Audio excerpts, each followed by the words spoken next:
Hello students, I am Kutaka Pathak from Nexus Institute and today we are going to study about the topic organisms and population. In the previous videos, we had discussed about ecosystem, type of ecosystem and the interactions that any individual face with the surrounding organisms or the surrounding environment. In this video, we are going to discuss about what are the various changes that an organism had to do for its survival.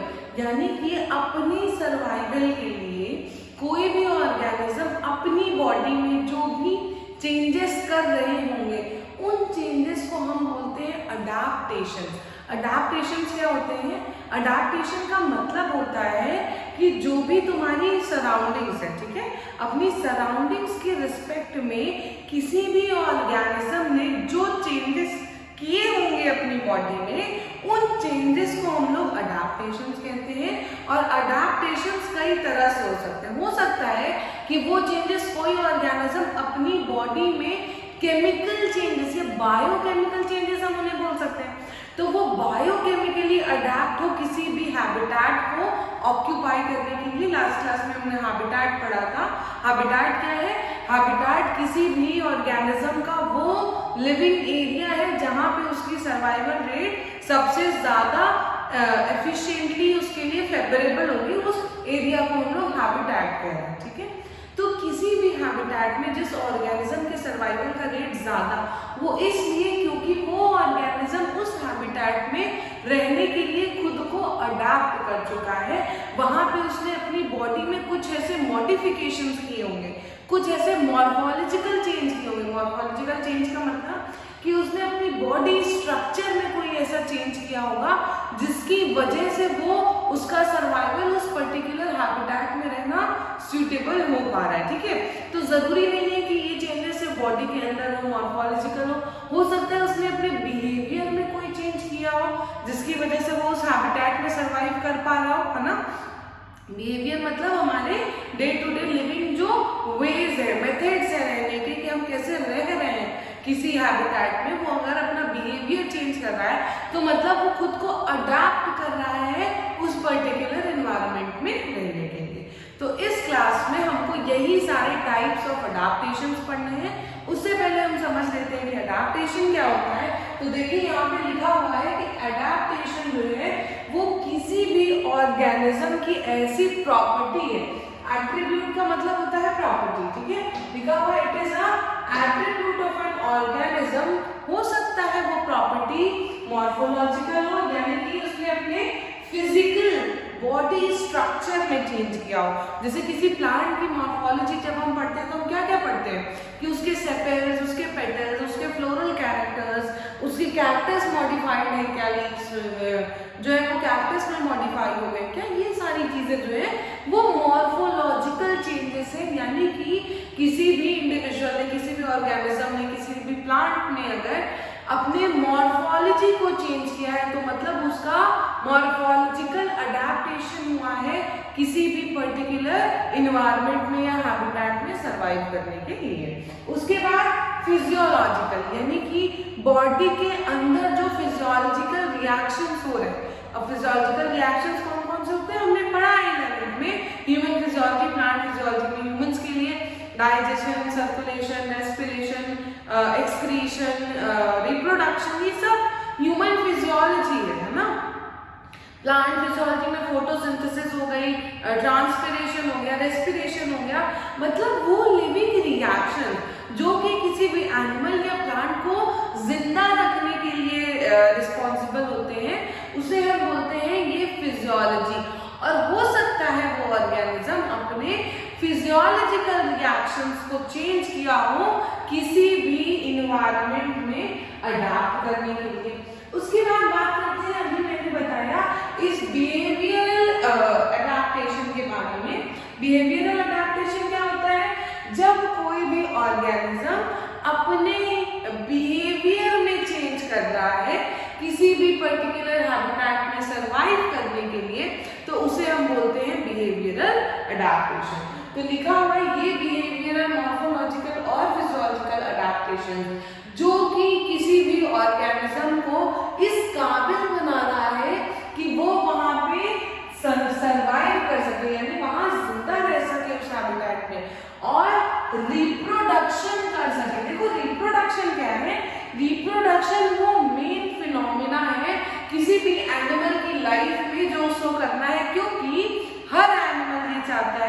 कि उसकी generation जो है वो आगे बढ़ती जाए। तो इसीलिए वो ये सारे अडेप्टेशन कर रहा है, बॉडी में इतने चेंजेस कर रहा है ताकि वो किसी हैबिटेट में आसानी से जिंदा रह सके।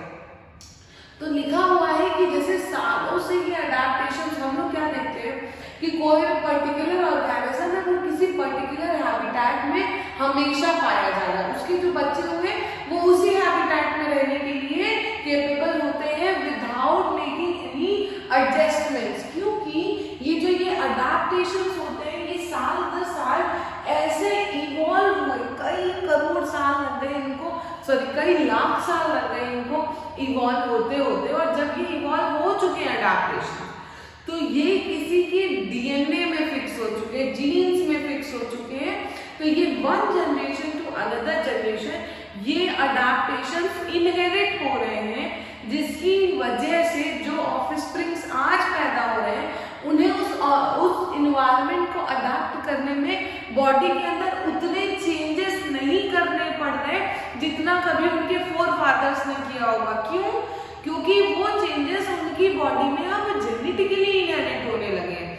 तो they do not have to maintain that adjustments because वो एडजस्टमेंट उनकी बॉडी में ऑलरेडी है सिंस बर्थ। तो यही बात लिखी हुई है कि ये जो अडेप्टेशन है ये जेनेटिकली फिक्स्ड होते हैं, बहुत लंबे इवोल्यूशनरी टाइम तक ये अडेप्टेशन होते रहे, और अब ये किसी के या ऐसे कह लो उन ऑर्गेनिजम्स के जीन में फिक्स हो चुके हैं। ठीक है, एग्जाम्पल के लिए लिखा हुआ है, इस कंगारू रैट का एग्जाम्पल लिखा हो गया है।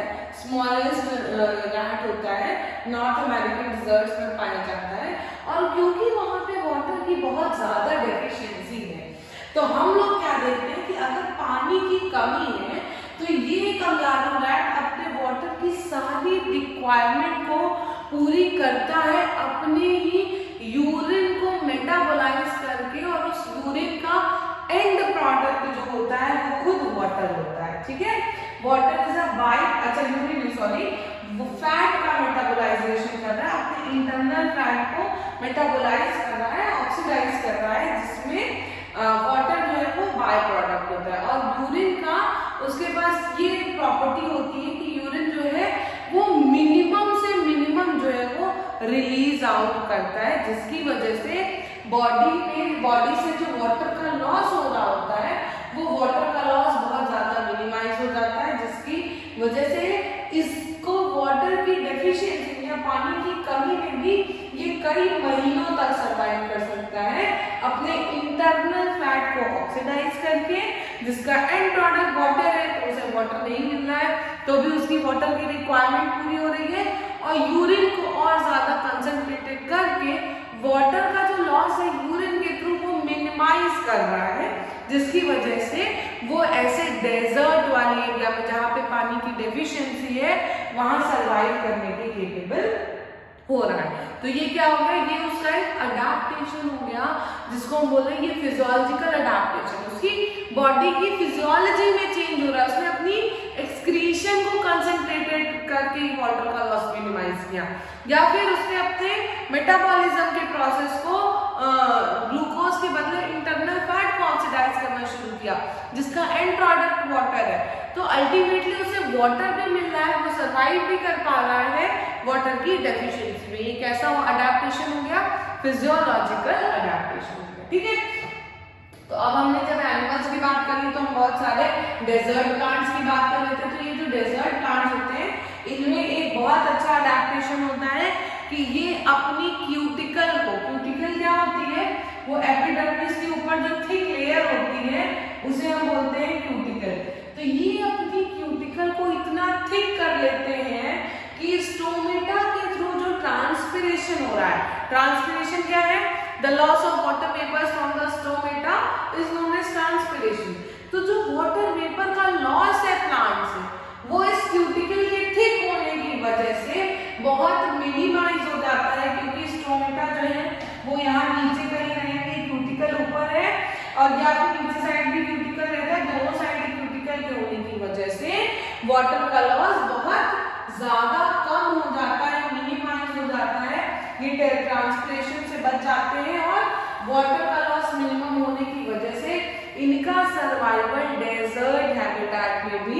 पॉसिबल हो सकता है। ठीक है, उसके बाद हमने कैक्टस प्लांट्स की बात कर ली, तो हम बात करते हैं कुछ C4 साइकिल फॉलो करने वाले कैम प्लांट्स की, जिनका स्टोमेटा जो है वो दिन में क्लोज रहता है। दिन में आपको पता होगा ट्रांसपिरेशन का रेट बहुत हाई रहता है, तो अगर स्टोमेटा ही क्लोज है, ठीक है, अगर स्टोमेटा ही क्लोज रहेगा तो ट्रांसपिरेशन नहीं होगा, ट्रांसपिरेशन नहीं होगा तो वाटर का लॉस नहीं होगा। ये C4 प्लांट्स जो है, जिन्हें हम कैम प्लांट्स कह रहे हैं, जो C4 साइकिल को फॉलो कर रहे होते हैं, उनकी भी प्लांट बॉडी में वाटर का लॉस मिनिमाइज होने की वजह से वो वाटर स्कार्सिटी में भी सर्वाइव कर सकते हैं। तो ये क्या हो गया, ये स्टोमेटा को क्लोज रखना इनका एक अडाप्टेशन हो गया।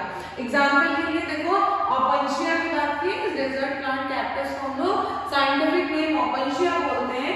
इसके पास कोई लीफ नहीं है, इसने अपनी लीव्स को रिड्यूस कर लिया है और लीव्स ना होने की वजह से स्टोमेटा का नंबर भी कम हो गया। स्टोमेटा सिर्फ ग्रीन स्टेम्स में है जिनके ऊपर थिक क्यूटिकल है, तो वाटर का लॉस ऑलरेडी बहुत ज्यादा मिनिमाइज हो चुका है और फोटोसिंथेसिस भी इन्हीं ग्रीन स्टेम्स में हो रही है। तो वाटर का लॉस मिनिमाइज करने के लिए इनकी जो लीव्स है वो मॉडिफाइड हो गई इनटू स्पाइन्स, और क्योंकि स्पाइन्स का सरफेस एरिया इतना कम है कि वहां से वाटर लॉस नहीं होता है, that is a adaptation of this opuntia plant to survive in desert habitat, और we can say to survive in lack of water. ठीक है, अब हम एक बात करते हैं, एक साइंटिस्ट थे जिनका नाम था एलन, उन्होंने एक रूल दिया कि जो भी एनिमल कोल्ड हैबिटेट में रह रहा है, ठीक है, जैसे टुंड्रा फॉरेस्ट है, आर्कटिक टुंड्रा वाले जोन में जो एनिमल्स रह रहे हैं, उनमें भी एक अडैप्टेशन होगा कि वो अपने ईयर्स को और अपने लिम्स को मिनिमाइज कर लेते हैं, क्योंकि बॉडी का सरफेस एरिया अगर कम हो जाए तो बॉडी से हीट लॉस भी कम होगी, और इनकी बॉडी से हीट लॉस को कम करने के लिए ना, आपने कभी देखा होगा पोलर बियर के कान या डिस्कवरी चैनल देखा कितने छोटे छोटे कान होते हैं, उनका हाथ पैर सब छोटा छोटा, क्यों? क्योंकि उनकी बॉडी से हीट लॉस ज्यादा होगा। अगर उनका सरफेस एरिया ज्यादा होगा तो सरफेस एरिया को मिनिमाइज करने के लिए ये पोलर बियर्स के ईयर्स और हैंड्स, फोर लिम्स या हैंड लिम्स, ये सब बहुत छोटे होते हैं। तो एलेक्स ने क्या कहा कि जो कोल्डर रीजन में रहते हैं उनके ईयर और लिम्स बहुत छोटे होते हैं to minimise the heat loss. और ऐसे ही हम बात करें, अगर ये तो टेरेस्ट्रियल हैबिटेट में रहने वाला ऑर्गेनिज्म है पोलर बियर, अगर हम एक्वाटिक हैबिटेट में रहने वाले एक्वाटिक मैमल्स की बात करें, एग्जाम्पल के लिए लिखा हुआ है सील्स, तो सील्स की जो बॉडी है उनके पास एक थिक लेयर ऑफ फैट होता है जिसको हम ब्लबर बोल रहे होते हैं। वो फैट उनकी बॉडी में इस तरह से होता है, उनके पंख जैसे आपको दिख रहे होंगे, तो वो फैट उनकी बॉडी में हीट इंसुलेशन का काम कर रहा है ना, ब्लैंकेट का काम कर रहा होता है। तो वही लिखा हुआ है कि जो ब्लबर है वो उनकी स्किन के ऊपर एक इंसुलेटर का काम कर रहा है, जिसकी वजह से बॉडी से हीट लॉस जो है वो बहुत कम हो रहा है। ठीक है, तो एलन ने दो बातें बताई। पहली बात कि ये ऑर्गेनिज्म ठंडी जगहों पे इसलिए रह पा रहे हैं क्योंकि इनका ईयर, हाथ पैर बहुत छोटा है, बॉडी से हीट कम निकलेगी। और जो एक्वाटिक मैमल्स हैं जो पानी में रह रहे हैं, उन आर्कटिक टुंड्रा वाले रीजन्स में, जैसे कि सील, उसके ऊपर एक फैट का पूरा स्किन है, और हम जानते हैं फैट की वजह से हीट लॉस मिनिमाइज हो जाता है ना। तो फैट लॉस को कम करने के लिए उनके ऊपर वो ब्लबर है जो उनकी बॉडी से हीट लॉस को मिनिमाइज कर रहा है। अब हम कुछ फिजियोलॉजिकल अडैप्टेशंस के बारे में पढ़ते हैं, यानी बॉडी में जो चेंजेस हो रहे हैं वो हमारी फिजियोलॉजी को चेंज कर रहे हैं। फॉर एग्जाम्पल, जब आप कभी नॉर्मल प्लेन रीजन से किसी पहाड़ों पे चले जाओ, ठीक है, आप सी लेवल से बहुत ज्यादा ऊपर चले गए, तो जब हम ऊपर जाते हैं तो वी फील एल्टीट्यूड सिकनेस, यानी कि आप सी लेवल से बहुत हाइट के ऊपर अबव 500 मीटर्स जाने लगो तो आपको एल्टीट्यूड सिकनेस होगा, जिसमें वॉमिटिंग, नॉसिया, हेडेक, फीवर, ये सारी चीजें आप फील करोगे। बहुत ज्यादा थकी हुई बॉडी लगेगी, फटीगनेस लगेगी। मगर 3-4 दिन के बाद धीरे धीरे आप इवॉल्व कर लेते हो और आप वहां पे नॉर्मली एडजस्ट हो जाते हो रहना। तो यही बात है कि ऐसा क्यों हुआ कि हमें 3-4 दिन बहुत ज्यादा दिक्कत हुई किसी भी क्या बोलते हैं एल्टीट्यूड, हाई एल्टीट्यूड पे रहने के लिए, और फिर उसके बाद हम धीरे धीरे नॉर्मल हो गए, क्योंकि ऊपर प्रेशर जो है वो एटमॉस्फेरिक प्रेशर कम था as compare to the grasslands in which we are living. अब क्योंकि एटमॉस्फेरिक प्रेशर हमारे यहाँ पे नॉर्मल प्लेन्स में ज्यादा होता है, तो हम हमेशा इनहेल करते हैं ऑक्सीजन को from high pressure outside to low pressure inside. अब अगर हम हाई एल्टीट्यूड पे गए और वहां पे प्रेशर ही कम हो गया, एटमॉस्फेरिक प्रेशर ही कम हो गया, तो हमारा जो हीमोग्लोबिन था जो ऑक्सीजन से नॉर्मल बाइंड कर रहा था, एक हीमोग्लोबिन से 4 ऑक्सीजन बाइंड करते हैं, ठीक है, ये चीज आप लोगों को पता होनी चाहिए। एक हीमोग्लोबिन से 4 ऑक्सीजन के मॉलिक्यूल्स बाइंड करते हैं और ये हीमोग्लोबिन फिर ऑक्सीजन को ट्रांसपोर्ट करता है वेरियस सेल्स में। तो ये जो ये हीमोग्लोबिन का ट्रांसपोर्टेशन हो रहा है, ये ट्रांसपोर्टेशन हीमोग्लोबिन ने नॉर्मली कराया जब प्रेशर हाई था। जब हम लो प्रेशर पे पहुंचे तो ऑक्सीजन की जो बाइंडिंग एफिशिएंसी है इस हीमोग्लोबिन से, वो लो प्रेशर आउटसाइड से हाई प्रेशर इनसाइड में नहीं हो पा रही थी और ऑक्सीजन उतना एफिशिएंटली बाइंड नहीं कर पा रहा था। इस ऑक्सीजन की डेफिशिएंसी की वजह से हमें एल्टीट्यूड सिकनेस होने लगा, हमें जो है वो पहाड़ों पे चढ़ने में दिक्कत होने लगी, फटीगनेस होने लगी, हमारे सारे मसल्स में ऑक्सीजन नहीं पहुंच रहा है, लैक्टिक एसिड डिपॉजिट होता जा रहा है, हम थक रहे हैं, मसल्स वीक हो रहे हैं।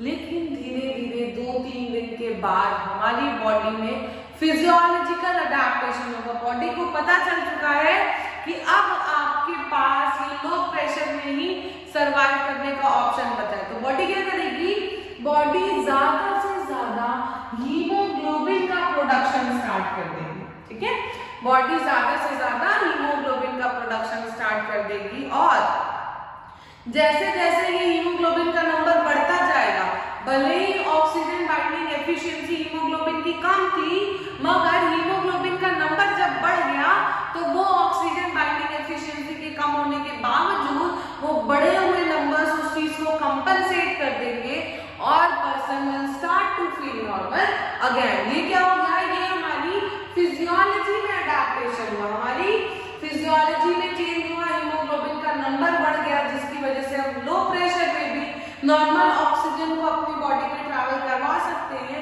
तो इसी को हम बोल रहे हैं, ये हो गया फिजियोलॉजिकल अडैप्टेशन। आप देखो, अगर जो लोग पहाड़ों पे रहते हैं उनके चीक्स कितने रेड होते हैं, मतलब उनके अंदर ये जो हीमोग्लोबिन पिगमेंट है वो हमारे कंपैरिजन में ज्यादा होता है। यही बात लिखी हुई है कि जब पर्सन जो है वो वहीं पे रहने लगता है तो धीरे धीरे वो एक्लिमेटाइज हो जाता है। एक्लिमेटाइजेशन का मतलब होता है उसने अपने बिहेवियरल चेंजेस किए कुछ समय के लिए। देखो, अडैप्टेशन और एक्लिमेटाइजेशन में बहुत बड़ा डिफरेंस है। ये डिफरेंस है कि अडैप्टेशन जो है वो जनरेशन टू जनरेशन होता गया और वो जेनेटिकली फिक्स हो चुका है, मगर एक्लिमेटाइजेशन वो एडजस्टमेंट है जो कि थोड़े समय के लिए किसी भी ऑर्गेनिज्म की बॉडी में हो रहा होगा, ठीक है। और जब ये एक्लिमेटाइजेशन हो गया, उसने एडजस्ट कर दिया अपने हीमोग्लोबिन के नंबर को बढ़ा के, तो he will stop experiencing altitude sickness, ठीक है। This is an example of physiological adaptation. Now we are going to study biochemical adaptation. अब ये बायोकेमिकल अडैप्टेशन क्या है, कोई भी लिविंग ऑर्गेनिज्म अपनी बॉडी में अगर कोई केमिकल चेंजेस कर रहे होंगे तो उसे हम बोल रहे हैं बायोकेमिकल अडैप्टेशन। क्या होता है कि बहुत सारे मरीन इनवर्टिब्रेट्स और फिशेस जो कि ऐसे टेम्परेचर में रह रहे हैं जो हमेशा 0 से कम हो, ऐसे ओशन में रह रहे हैं जहाँ पे प्रेशर बहुत ज्यादा हो, वहां पे वो सर्वाइव करने की कैपेसिटी जो इनको मिल रही है, वो इनकी बॉडी में ऐसे केमिकल या मॉर्फोलॉजिकल चेंजेस हो रहे हैं जिसकी वजह से ये सर्वाइव कर पा रहे हैं। मॉर्फोलॉजी उतनी ज्यादा अफेक्ट नहीं करती क्योंकि मॉर्फोलॉजी ऑलमोस्ट सबकी सेम नहीं होती, ओनली केमिकल चेंजेस ऐसे हो रहे हैं कि इनकी बॉडी में ऑस्मोसिस और इस टेम्परेचर पे सरवाइव करने की कैपेसिटी दोनों ही इंक्रीज हो जा रही है। ये अडैप्टेशन जेनेटिकली फिक्स्ड होते हैं, जिसकी वजह से ऐसे फिशेस और वर्टिब्रेट्स जो 0 डिग्री से नीचे और हाई प्रेशर पे सरवाइव कर पाते हैं, ये इनका अडैप्टेशन होता है जो कि जेनेटिकली फिक्स होता है। इस अडैप्टेशन को हम बोल रहे हैं बायोकेमिकल अडैप्टेशन। अब हमें पढ़ना है इस बिहेवियरल अडैप्टेशंस के बारे में, ठीक है। हमने अभी तक क्या क्या पढ़ लिया, फिजियोलॉजिकल, मॉर्फोलॉजिकल और बायोकेमिकल अडैप्टेशंस पढ़ लिया। अब हमें बिहेवियरल अडैप्टेशन पढ़ना है, यानी कि कोई ऑर्गेनिज्म अपने बिहेवियर में चेंज ला रहा है इस हैबिटेट में, कि किसी भी हैबिटेट में सरवाइव करने के लिए। तो एग्जांपल के लिए हम लोग देख रहे हैं, फॉर एग्जांपल ये लिजर्ड्स है, ठीक है। लिजर्ड क्या कर रहे हैं, इनको बहुत हाई टेम्परेचर पे डेजर्ट में पाए जा रहे हैं, तो इन्हें हाई टेम्परेचर पे सरवाइव करना है। तो ये क्या करेंगे, ये धूप जब निकलेगी तो ये किसी छांव में जाकर के छुप जाएंगे, ठीक है। तो इनकी बॉडी से हीट लॉस जो है वो हो जाएगा, इनको ज्यादा गर्मी नहीं लगेगी। अगर ये ज्यादा इनकी बॉडी में इनको लगा कि अरे बहुत ज्यादा ठंडी लग रही है, बाहर जाने, तो ये धूप में आ जाएंगे, क्योंकि आपको पता है कि इनके पास डबल सर्कुलेशन हार्ट नहीं है। Reptiles can not maintain the constant body temperature. हमने पढ़ा था होम्यो किलोथर्म्स और कॉइल किलोथर्म्स। तो जो होम्योथर्म्स होते हैं वो कांस्टेंट बॉडी टेम्परेचर मेंटेन कर सकते हैं, wide range of temperature tolerance होते हैं, but reptiles wide range of temperature को टॉलरेट नहीं कर सकते। उनकी टेम्परेचर की टॉलरेंस की रेट इतनी ज्यादा हाई नहीं होती है। तो वो क्या कर रहे हैं, वो अपने बिहेवियर में चेंज कर रहे हैं, और जब गर्मी हो रही है उनके कंफर्ट जोन से बाहर तो वो छुप जा रहा है, और जब शेड में छुप जा रहा है, और जब उनकी बॉडी में टेम्परेचर जो है वो कम हो रहा है तो वो धूप में आ जा रहा है। तो इस तरह से वो अपनी बॉडी का टेम्परेचर अपने कंफर्ट जोन के हिसाब से मेंटेन रख पा रहे हैं अपने बिहेवियर में चेंज करके, इसीलिए हम इसको बोल रहे हैं बिहेवियरल अडैप्टेशन, ठीक है। Thank you for the class.